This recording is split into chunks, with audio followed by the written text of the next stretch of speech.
to the show.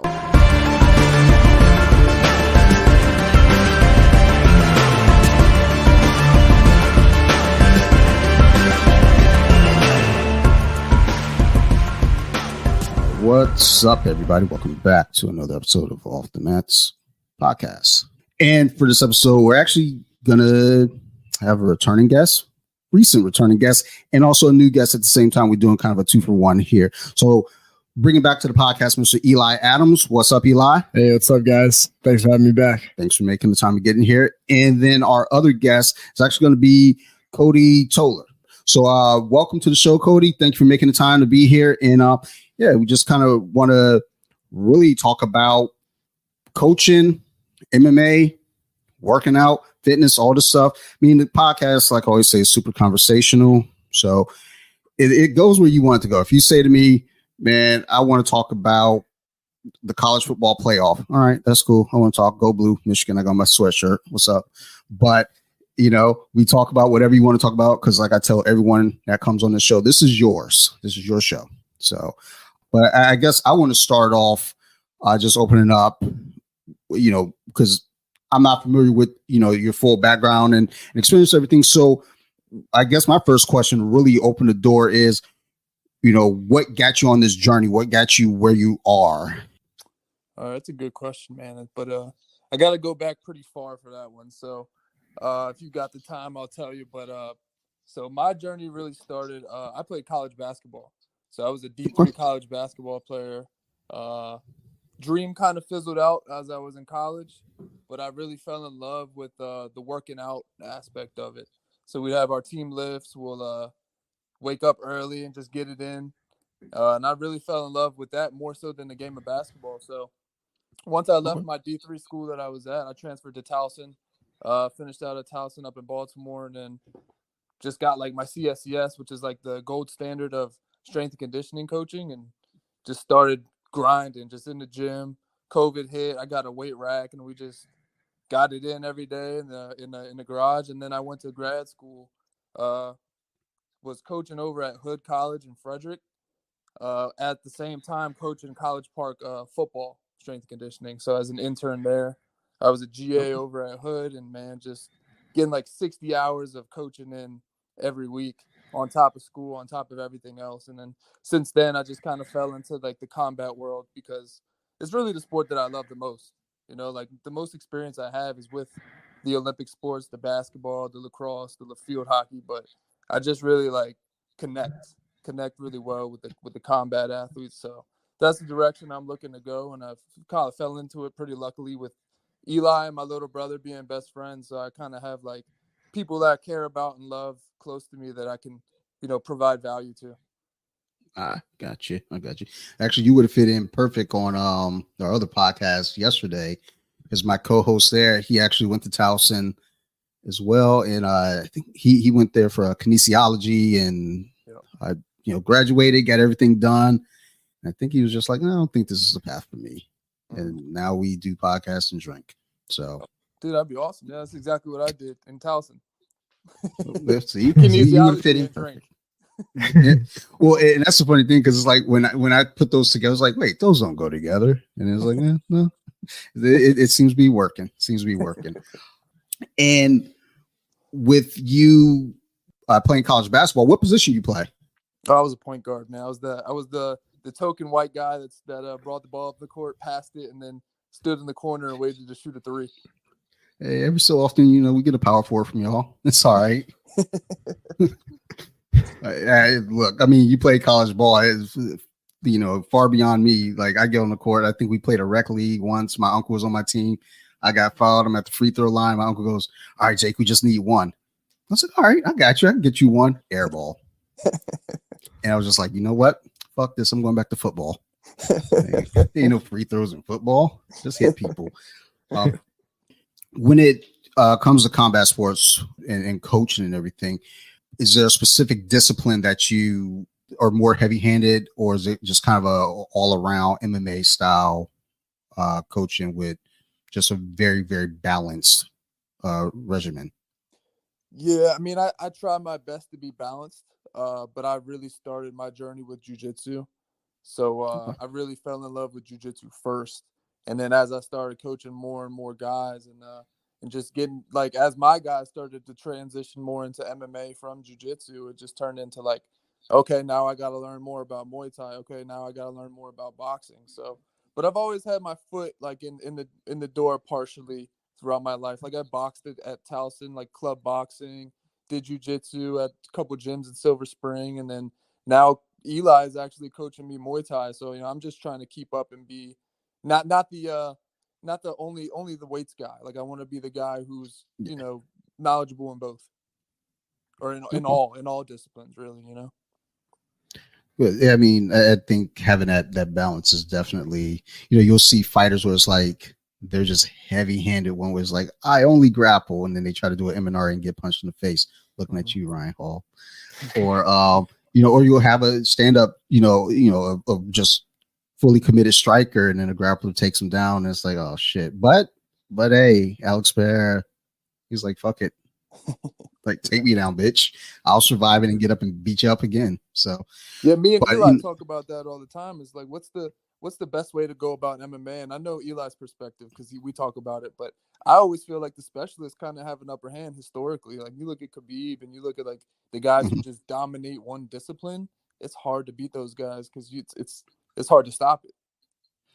Yeah, I agree. Especially when it comes to wrestling, not even just jiu-jitsu, because I mean you have jiu-jitsu guys that are just pure jiu-jitsu, like Damian Maya and Fabricio Verdum, but you get someone like the guys from all those guys from Dagestan, all those dudes from the mountains. It's like all they do is just wrestle sambo and wrestling, and it's like then they come over here and they winning all the belts now. They're like they ain't even trying to share. They're just like brother. You can make 145, go take the belt. You could do 170, you get that one too. It's like Jesus, like fucking relax.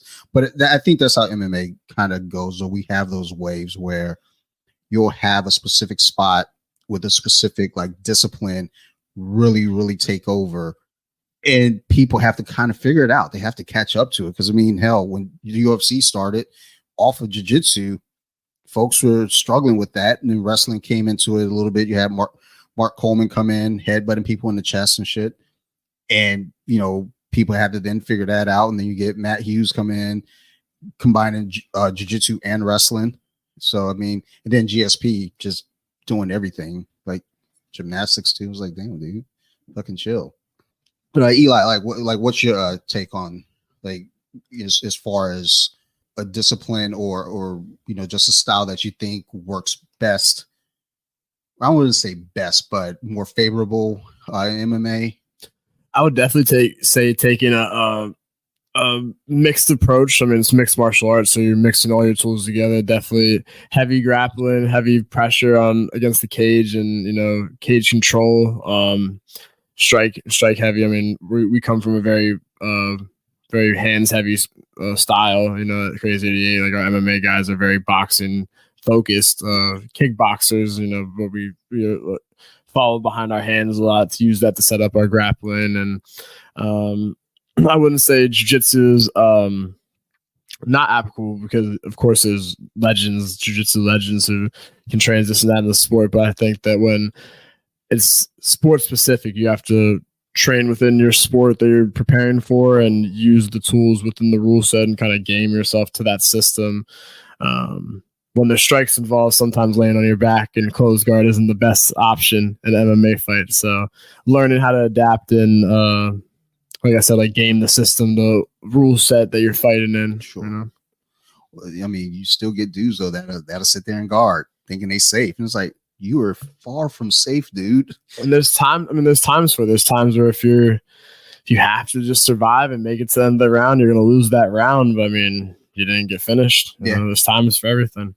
You got to, pick your poison. I mean, I think that's what I like right now with combat jiu-jitsu being an option because, for the longest time, one thing I always hear, especially on social media, and also at Thanksgiving and Christmas, what if they hit you? It's like, it would suck. It would fucking suck a lot. But I mean, and I think when you introduce combat jiu-jitsu now, it does give the idea of like you can't just, gear up for, a knee bar without a consequence. You can't just sit there and try to work on a triangle or from guard or anything without the possibility of getting fucking slapped in the face and palm strikes. Dude's been getting knocked out. Yeah, you can get finishes with that palm strike. Bounce them off the canvas like that, off the mat. I remember the first time I saw a knockout in combat jiu-jitsu, I was like, yo, I feel like that's illegal. Like, yo, this is grappling. Yo, why did I do it unconscious? Ref. The ref was just like, ref was probably like, I don't know. Like, Eddie, is this what we're supposed to do? But I do like the different, rule sets, promotions, the EBI rule set and the ADCC rule set. I think those are good for the sport of no-gi grappling and no-gi jiu-jitsu for sure. Yeah, I think no-gi is definitely, I mean, it's for a while now, I've been kind of taken over. And if jiu-jitsu is going to become a mainstream sport, that's good, because cornhole is on ESPN, man. That should be pissing me off. When I turn on ESPN, I see cornhole, I get mad. I'm like, yo, I can't get jiu-jitsu on this joint. It's like, no, bitch, go to fucking Flow Grappling. It's like, I'm not trying to pay $150. Yeah, they got World Series poker on ESPN. Yeah, you get the rock skipping and the darts too. Yeah, man. Yo, like I used to be into the lumberjack games. Those shits were cool. But when I saw cornhole, I was like, yo, my drunk cousins be playing this shit in the backyard. Now they can be on ESPN. Meanwhile, I got people that I train with that are fucking like athletes, like fucking superstars. You might catch them on YouTube, which is probably better though these days. Though just that exposure versus, I think just me being older, that television, ESPN is like, yo, you got to be on ESPN if you're gonna be a sport. But now it's like, no, fuck it. Put on YouTube. Yeah, that's interesting because I remember guys playing private school football in high school, making ESPN top 10. We're like, oh, this shit's fucking, he's on ESPN.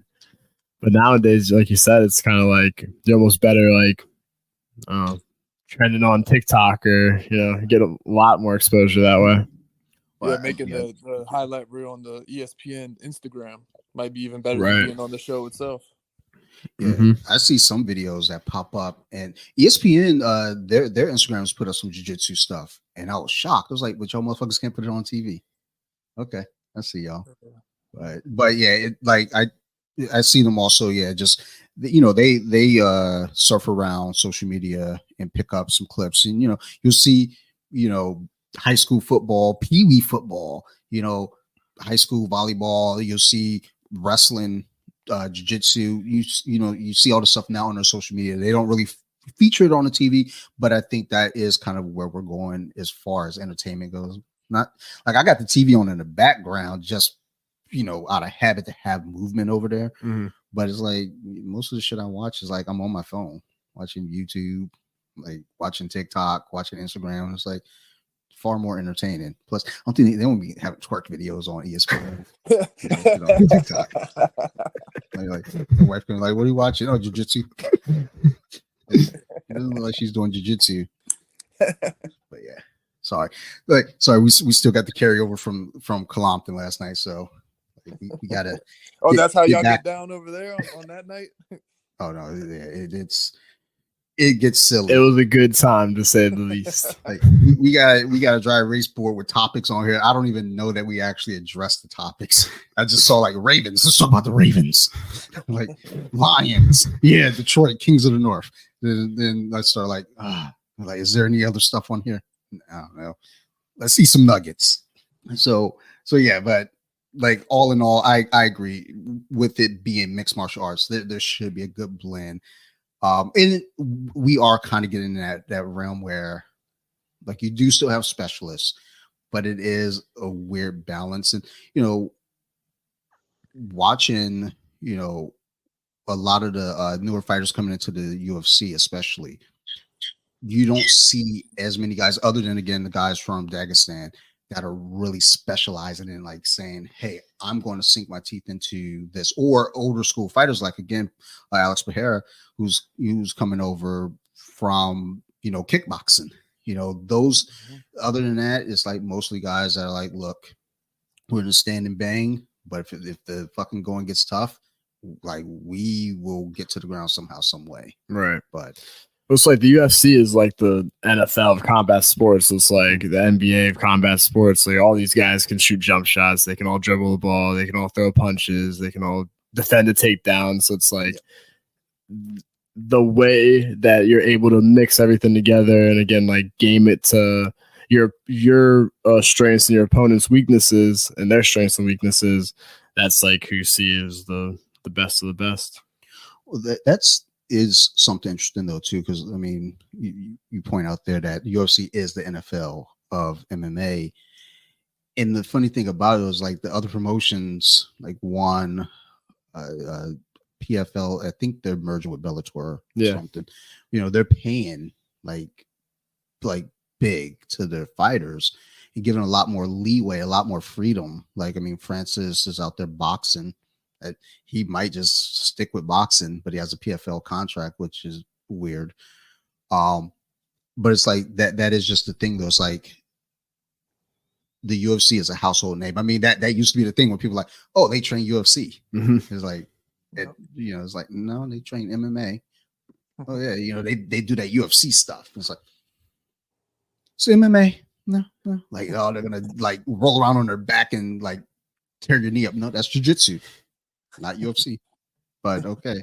But I often wonder about that when it comes to the ideal of fighting in those higher promotions. It's like, what's more coveted, the praise of saying you're a UFC champ or a UFC fighter, or going to one or PFL and getting paid more. Because I mean, it's a weird balance, because for some people it's like they can take that UFC fame and turn it into the money that the PFL will have been. And there's some folks like what's his name? God damn it, I cannot remember his name now. I don't know why I can't remember his name, because he was with the UFC forever. Where's he at now? Corey Anderson. Oh. He was saying off one fight when he went to Bellator, like he made more in that one fight than he made in his whole UFC career. I mean, Mike Perry doing the thing with bare knuckle fighting. Yeah, that is top of the top right now. I think that's his world though. He was made. I've been a Mike Perry fan since he's in the UFC. I like Mike Perry a lot. He's a fucking character. Like he's the kind of dude that I would love to have on Columbia. Yeah. Like, yeah. All right. For sure. Mike. Let's talk.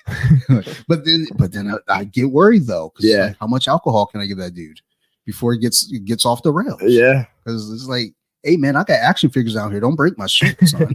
Like those cabinets were not cheap. I mean, they were, but the alcohol in the CT doesn't mix very well. Yeah. Then all of a sudden he talk about, here, let me shoot some bare knuckle. Like, don't show me shit. I'm a grappler, and not even a good one. Like, sure, he could do that too. Exactly. So it's like, stop. Yeah. Like, put Steve down. But yeah, I mean, yeah, you do have fighters that they kind of find their home, and I think Mike Perry is a great example of someone who I feel like the UFC was just too restrictive for him. It was like, he kind of goes there, he's dance to dance, and doing the things, but I feel like he's a brawler, and a lot of the guys in the UFC was like, well, look, some will stand and bang with him, and they find out real quick, we don't want to do that with this guy. So they're like, fuck it, wrestle with him, grapple with him, and he can do that too. But I think there's just something missing there in the UFC for him. But he got the bare knuckle, and that dude is the king of the world right now over there. It's like, if I hear the word bare knuckle boxing, that's the first person that comes to mind for me. Yeah. So I don't know, but it does, like I said, pose kind of the interesting question of which is more for most guys. Because I mean, again, most people know my grandma knows what the UFC is. Yeah, my grandma's 93. You say grandma UFC, she knows Ken Shamrock. It's fucking weird. Yeah, it's fucking weird now that I think about it. But I don't know. She had the old VHS tapes, the old UFC tapes. That's how I started. My friend, he was black belt in Taekwondo. Kid kid black belt, and his parents rented at the local video store up the street UFC 1 and 2 for him, and we watched it. And I remember sitting there in the basement thinking, I feel like your parents are a little irresponsible. Like, we should not be watching this. We are children. But we watched it, and then by the time UFC 5 came out, we ordered that. And still in my mind, irresponsible. You guys, it's like really nice family, but I feel like you guys aren't being responsible here. That guy is now a doctor, mind you. So maybe there's something to letting your kids watch UFC at an early age, and then they fucking become doctors. Or do you let Sophie watch fights? Yeah, she comes out and watches them with me. She doesn't watch like the pay-per-views, like, you know, as they're going, because it's late. But I watch fights quite often now. I watch jiu-jitsu down here, and she comes down. I used to have a grappling dummy, and she would just get like going to dummy, like trying to do an arm bar, knee on belly. I'm like, okay, she's picking something up. But I wonder, you know, for you guys in your careers right now, fighting wise, you know, what's the next step for you as you're coming up? I know, as Eli and I, we talked last night, I think you mentioned, you know, kind of the building blocks of getting to amateur debut or pro debut? Amateur debut. Yeah. So, Cody, like, are you kind of motioning in that direction as well, or you just kind of right now just working, just kind of to be a better coach in the moment, or are you working towards getting into the cage as well at some point? I mean, I would love to compete. Not maybe not in MMA, but I'm thinking maybe in Muay Thai in the near future. But my biggest goal right now is just getting Eli ready. So we go 2 days a week, lifting wise. Just trying to get him prepped for March, because I know he's got a big tryout coming up in March. So that's really my biggest goal right now, is just get him as physically prepared as possible for that. Okay. Cool. And what's coming up in March for you? Hopefully going to PI and trying out for the IMAF amateur team for Team USA. Nice. Yeah. All right. Look, dude, fucking 88 making moves, son. Yeah. I know it might be biased because it's where I train, but I do believe, hey, like, we're one of the better gyms, if not the better gym in Maryland. Camp Springs not counted in that, because they're different beasts over there. They're like, you know, stay over there, do your thing. But when it comes to like jiu-jitsu, I always talk about, hey man, you know, we've got the hardware to, you know, show proof. Yeah. I think Conquest, you know, a few of their guys have been out there winning medals. I've actually been contacted by a few fighters. One of my buddies who does another podcast, he works with a parent of one of the kids who went down to Brazil, won gold. So he messaged like, you know, you mind shouting them out? Yeah. And I saw, I was like, fuck. Like, I guess. Like, not that it's like, oh, there are competitors. Like, no, because I mean, I think ultimately people that are training, doesn't matter where, as long as you're training, as long as you're doing something in this realm, I think it's all positive. Yeah. Like the community of it too is like, I mean, over Christmas I was in Philadelphia, and like, shout out Broad Street Kickboxing. They let me come train with their guys and got good rounds of kickboxing and MMA. So, and just like the like-minded people, whether it's, you know, quote unquote competitor gyms. I mean, we fought guys from those gyms. I have teammates who have fights against those guys in the room I was sparring. And it's just like, yo, like, we know you have a common goal. We all have a common. It's like when you got like the heroes and the anti-heroes team up against the big bad, you know, like we got to fight these guys. So we got to like get ready for them, you know? So whether it's I fight you one day, or it's I fight one of your teammates, or I fight someone from another gym, it's like, I always say that to myself too when I cross train. It's like, if these guys are really bad at, like, I know I'll see them again one day. The guys in my weight class, hopefully I'll see them like at the top. So yeah, I think about that too when it comes to like training in general. We all have a common goal. Mm-hmm. So like just at our gym, period. It's like, look, whether it be you're getting ready for worlds, whether I'm just, you know, trying to get better at fucking De La Riva or some shit. It's like we all have a goal of getting better, mm-hmm. and that should always be no matter what gym you're at. I think someone from Randori on Annapolis just reached out to me through email the other day. I was like, yeah, I love to have you on. Actually, like we're friends on Facebook. I was like, yeah. I was thinking about you the other day. I was like, I need to reach out to this dude. Yeah. He's had an interesting journey. I think he's running now. I think he's still training jiu-jitsu, but I think he's doing a lot of running now too. But it's fun and interesting to see everyone's growth. Mm-hmm. And any other sports that you might incorporate. Like for you, Eli, is there any other like stuff that you did like prior, like whether it be lacrosse, football, basketball, or anything that might even help you transition into MMA and striking? Yeah, so I played lacrosse growing up, like elementary school age. Yeah, total lax, bro. Played varsity in high school, 1 year JV, 2 years varsity in high school. Wasn't like a star player, didn't really get a lot of minutes, but I think the one thing that playing sports in like grade school age taught me, and I take to me now to this day, is just like the work ethic. I was always the guy to be first on the field, last to leave. And not just saying that, like that's why I've made the teams. Like I wasn't the most skilled kid. I wouldn't play lacrosse as much as my teammates, and I played with phenomenal guys in high school that went off to play D1 and stuff like that. But yeah, just like being in the grind, and like Cody said at the beginning, is just like falling in love with the process of it, and really like, and then going back to like the common goal that athletes have is I just want to be the best version of myself, and from a coaching standpoint, getting my guys and the people coming up under me to be the best versions of themselves. I find that admirable with coaches and teammates alike, is that there's no ego in that idea. Like if somebody's getting better than you, like no hate, just like help, like continue to help. Because I feel like that all rubs off though. If you and I are working together and I was good at one thing and I see you surpass me, I got to use that as, kind of motivation for me to kind of grow with you versus growing against you. I mean, I think that's fair, just completely across the board though. It's good for like everyone's development too. I mean, as the room gets better, everyone else gets better too. You're only as strong as your weakest link.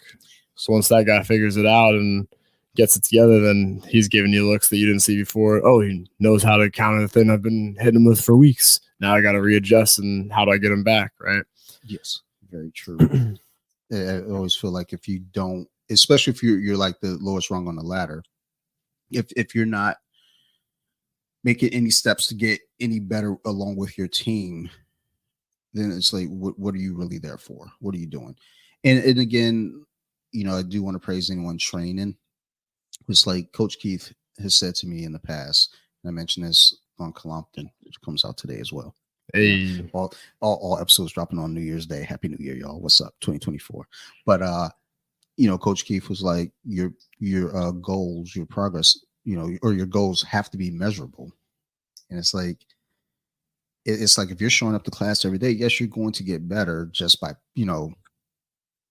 happenstance. You're there, you're going to get better, but it's like, are you just there to kind of survive to get better? Like you're falling into getting better, or are you actively like, this is what I'm struggling with, let me work on this and improve? You work with a teammate and they're, again, getting ready for a tournament or something. It's like, okay, you're working on this, I'm helping you with this, let me go ahead and jump into this as well. We'll work on the same thing.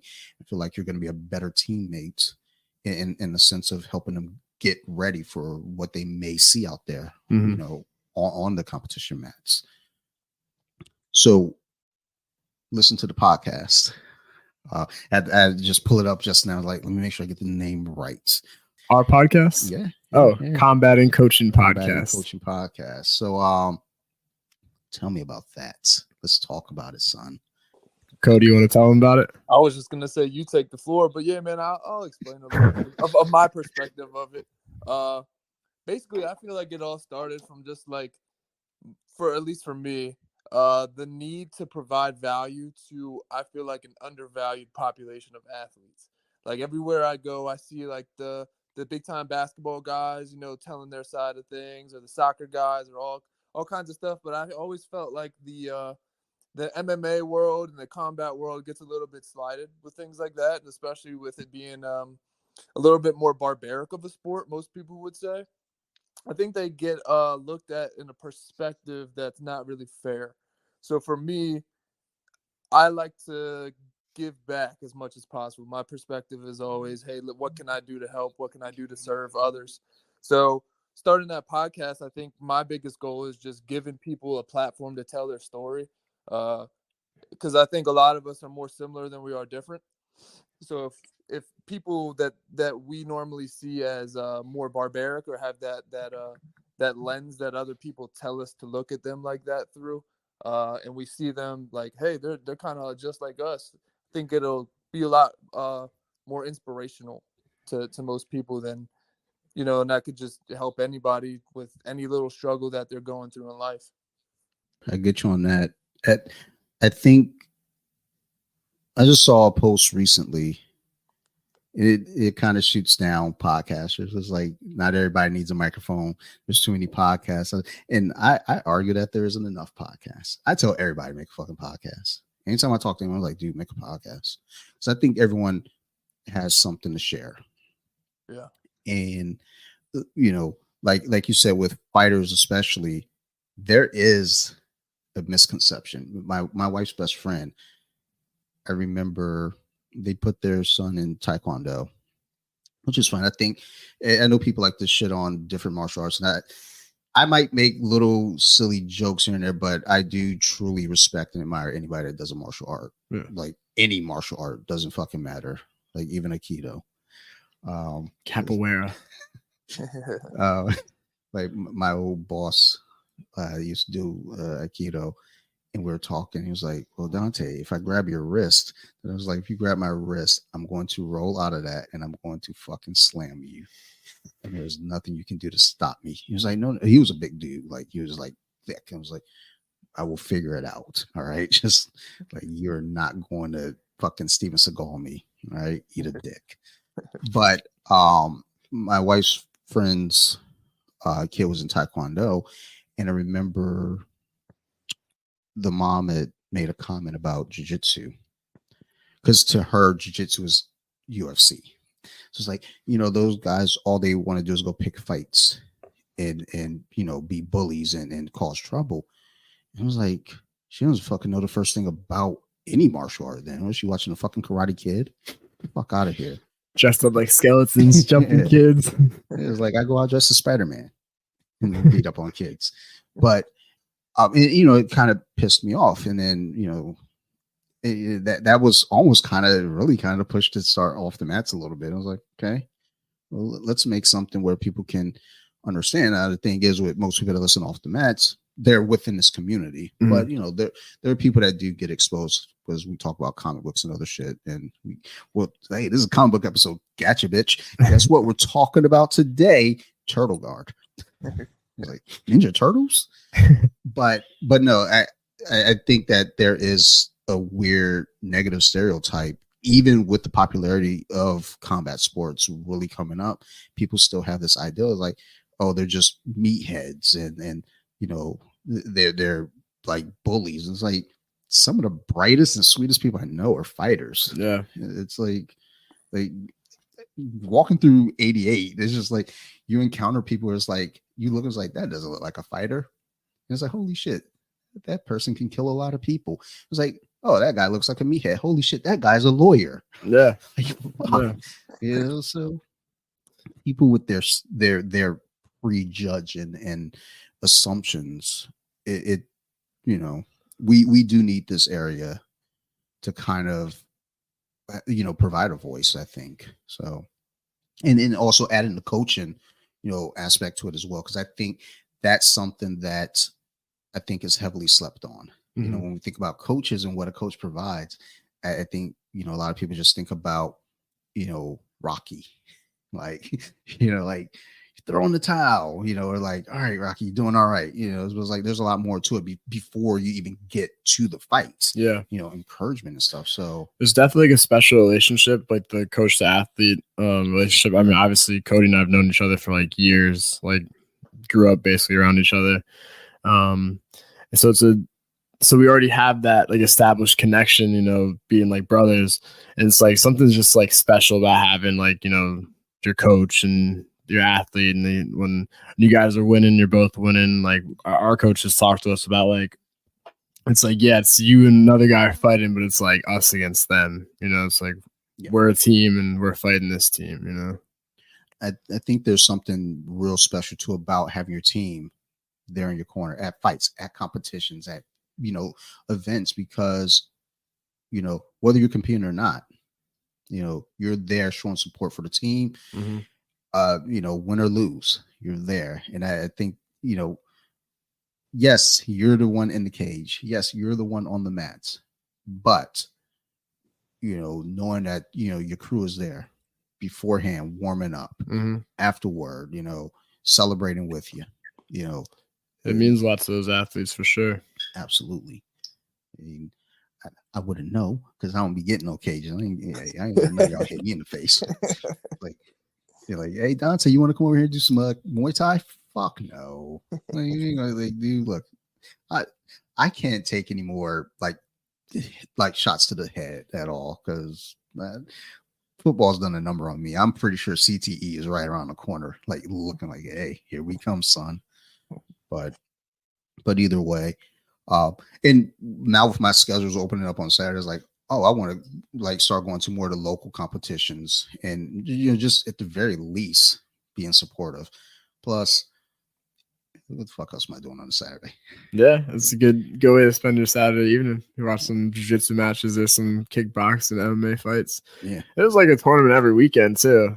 Like, there's something that went on a couple weeks ago, and I don't know why I wasn't aware of it. Like, and it just like, I think Mahoney had mentioned it was like, he was out there coaching the kids. I was like, shit, there's like a Naga in Virginia or something. Yeah, like, well, shit. Like, had I thought about it or known about it, I would have like planned to go, because it's like, well, I want to support the team. Like, I want them to know I'm still here. Like, I'm just in the shadows. I only go once per week, but I still love you guys. But yeah, with the podcast. So I see there's 2 episodes up, I believe, that I saw. Yes. So I listened to episode 1, but it said episode 2. Like, it says episode 1 on the right, and it was like, welcome to episode 2. And I was like, wait, did I miss something? Am I tripping? So trial and error on that one. We learn. You learn. But just listening to that episode, was a good introduction, like getting to know, what you're about and what you're here for. And it's always interesting just hearing it, because it's like, okay, like we might talk, but then they hear it like, like an audio book almost. It's like, okay, you feel it from a different perspective. So thank you for sharing that with the world. Yeah. Thanks for like at least inspiring me. I did the first off the mats with you, and then the experience was just great. And I was like, definitely, like Cody was saying, I feel like we could provide value into this area that's like underlooked, and it's just fun doing it. And like our plan with it is just keep doing it, so that like 5-10 years we look back and hopefully grow it into something that's like pretty, substantial, making a difference in our sport. Yeah, I mean, just have fun with it. I think the second that you start turning it into work and a burden, and it's not fun, then you don't want to do it. That's why when I do this podcast, I always tell people it's super laid back, it's super conversational. I like to say bad words. So as soon as I drop an F-bomb, they're like, oh my God, yes, we're in. I'm like, yeah, son, just relax.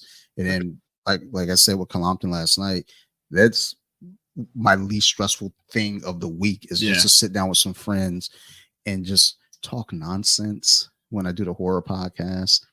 Like, I watch horror movies every night. So it's like, you can't have horror movie shit in your head all the time and not like project it out like in a healthy way. Otherwise it's like, so yeah, he watched Evil Dead Rise again.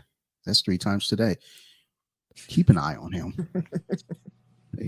They hide the knives. But yeah, as long as you're having fun with this shit and you know you're genuine about it, because there's some folks, I think they start turning into a real like it becomes super serious, and then you can tell when you're listening, it's like it doesn't even sound fun anymore to them. It sounds like a burden. So. Yeah, I like I mean, I don't think we really did much edits on the 2 episodes we put up. Clearly, with the little mistakes, but I like I mean, I've always been a fan, and like the authenticity of just like the raw, unfiltered, like that's like what's genuine, Yeah, just trying to make it all glamorous and it's cool too nice because when it does develop into something like better quality, you can look back and be like, oh shit, that's what it really used to be like. Like this shit is like legit now, It's not filmed in mom's basement outside, nothing like that. Sitting in our cars recording.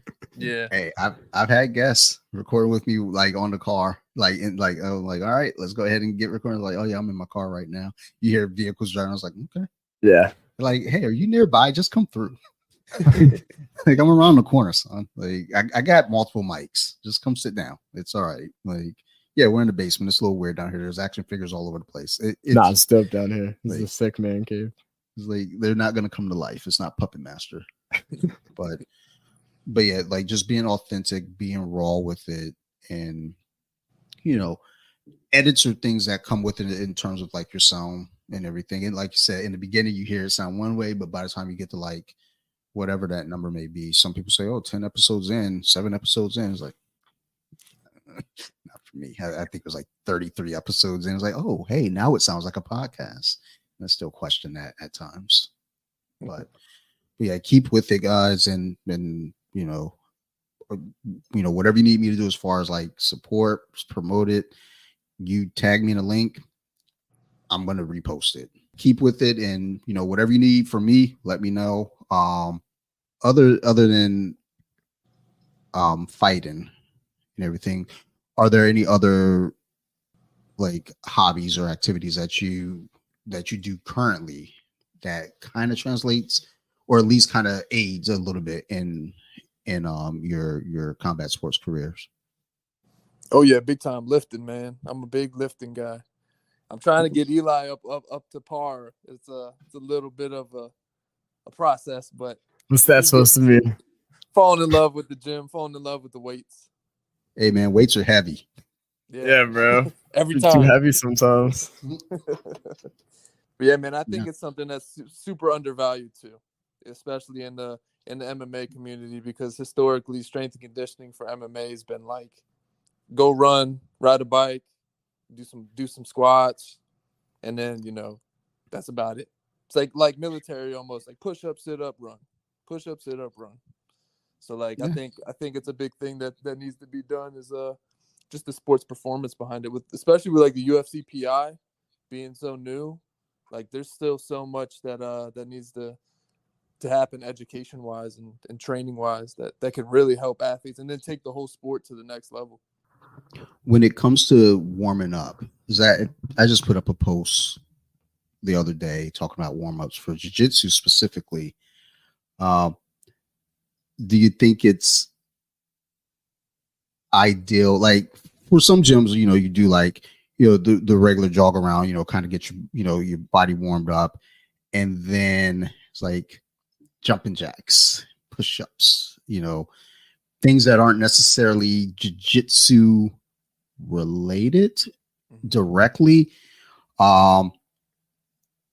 Like, how do you feel about like warm-ups like that? Or you more like into the ideal of like using jiu-jitsu as your warm-up, like flow rolling, stuff like that?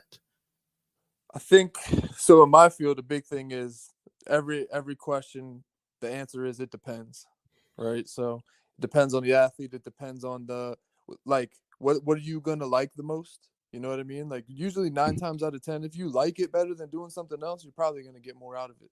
So if you like hate fucking doing jumping jacks, you probably shouldn't do jumping jacks. You know what I mean? Like you're not gonna get a lot out of it. So going along with that, I mean, I don't think there's anything that's necessarily bad or anything that's necessarily better. I think it really just depends on the person. Like for Eli, I know his weaknesses. I know, where he's had past injuries. I know where he lacks. I know where his strengths are. So we do a warm up that's tailored to him specifically. Like when we go to lift, it's like we're not going to do just the standard run around, do some skips, do some hops. Like, it's going to be specific to what we do. So I think that should be the same for jiu-jitsu. I think honestly, if you just love jiu-jitsu, do more jiu-jitsu, especially like sneak some more like technique work into your warm-up, and then you'll get better at jiu-jitsu quicker because now you're getting more reps too. Like you get sneaky little reps in there, like hiding it as a warm-up, quote unquote. Sure. Yep. I agree. I put up the post and I don't read the comments because it looks like there's some arguments going on in the comments. And I was like, I'm gonna go ahead and stay out of this, even though I know it's not directed at me. Sometimes I look at those comments and people are fighting with each other. I feel like that's just directed at me. I'm like, why are y'all so mean? It's like, oh, he's mad at that person because that person said this. But I agree. I think, especially when it comes to, any, sport specific training, you should want to try to, add in something for you to get extra reps in there some way, somehow. So as we are going into 2024, because this episode again comes out on New Year's Day. Happy New Year's. Happy New Year, folks. Happy New Year's. I know in March, Eli, you have something you're working towards. For this year, beyond that, you have any? I don't like to use the word resolutions. I just, because like when we're like, hey, what's your New Year's resolution? I always say I'm going to do this, and like by the time the fourth gets around, I'm like, man, fuck that thing. I'm not doing that. But like, are there any like goals that you have kind of set like down the line of 2020, at least the first 6 months? I say like personally, just being more organized on my day to day. I have a pretty good like routine as it is, but I feel like there's always ways to optimize it and make it more, efficient. Especially I have like limited time during the day when I'm not on the match training or coaching. And then competition wise, I mean, I say it every year, just stay as active as possible, get some more striking fights in, possibly MMA debut. Hopefully we'll see what my coaches want. And yeah, just keep the ball rolling. Feel like I'm at a good place and picking up momentum from last year, just carrying that into the new year. Confidence and just building upon what Cody and I have been working on, the strength conditioning side of everything has definitely been making like huge jumps in my game for sure. Nice. All right. And how about you, Cody? Going along with what Eli said, I think like just trying to be a little bit better of a human being every day, being a better coach, being a better brother, being a better son, being a better Christian, being a better, all the collective things first before the individual things. So I think just trying to develop my skills as a coach, learning a little bit more of human nature, learning a little more psychology, learning how to adapt my voice to other people versus like talking. Like I deal with a lot of kids coaching, so sometimes I'll get a little bit intense, and they're not too receptive, right? So trying to work on things like that, just reading the room and just so that I can give back to others a little bit more. You can't spar the kids anymore, Cody. Yeah, I learned that lesson the hard way. Jeez. They beat you up. Exactly. How many crazy idiot middle schoolers can you fight off at once? I'm going to be honest. Not many.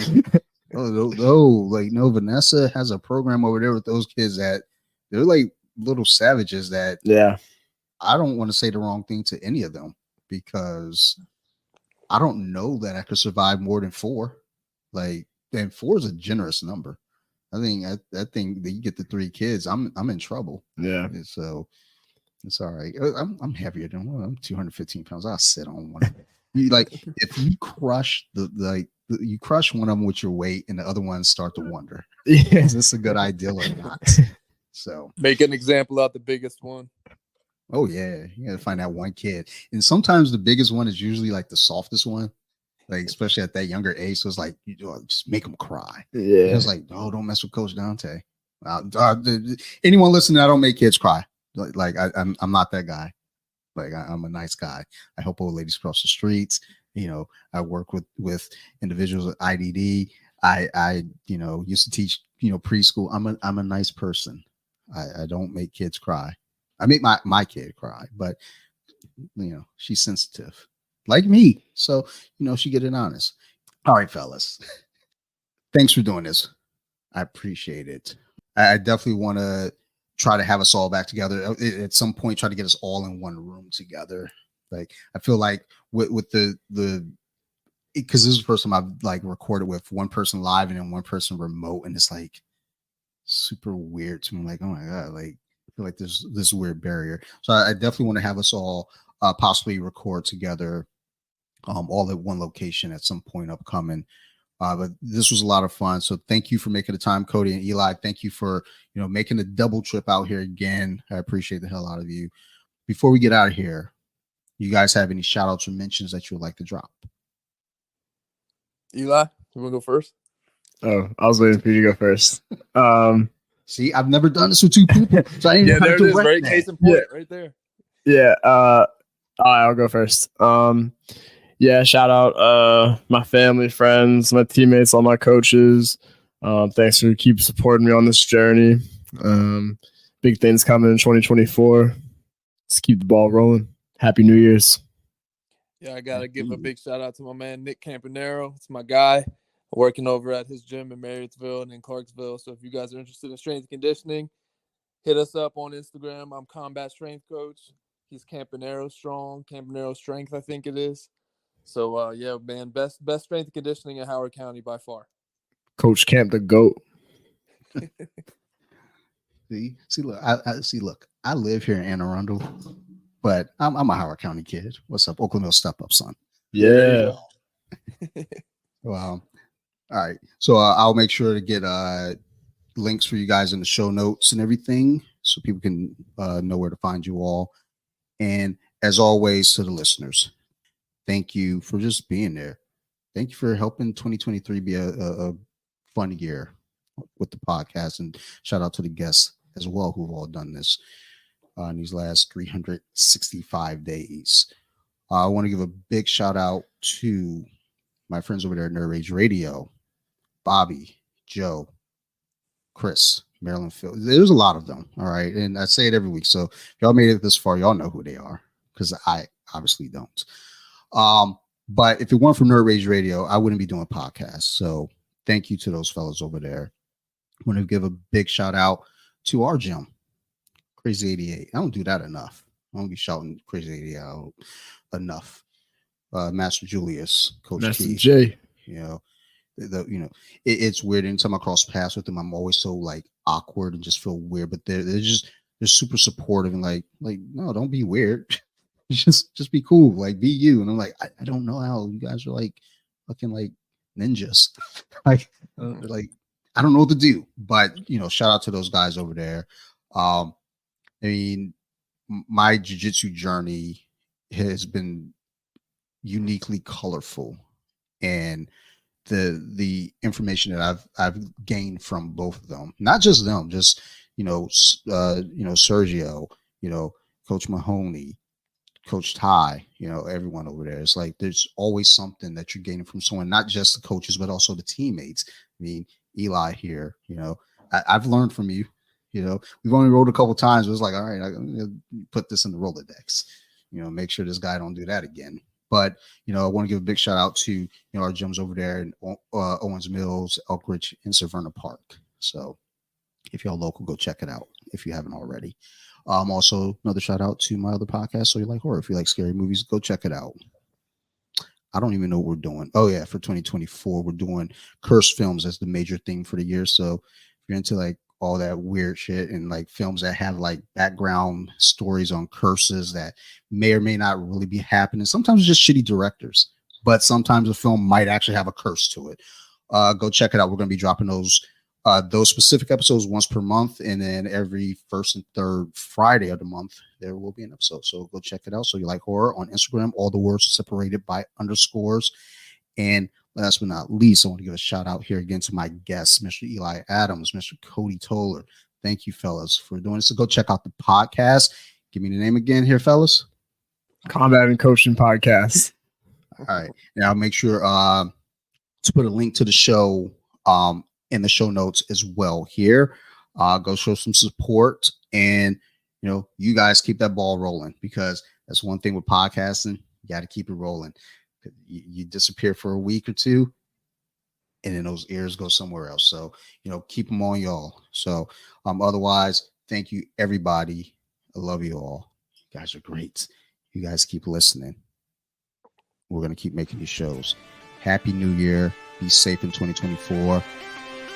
Bye.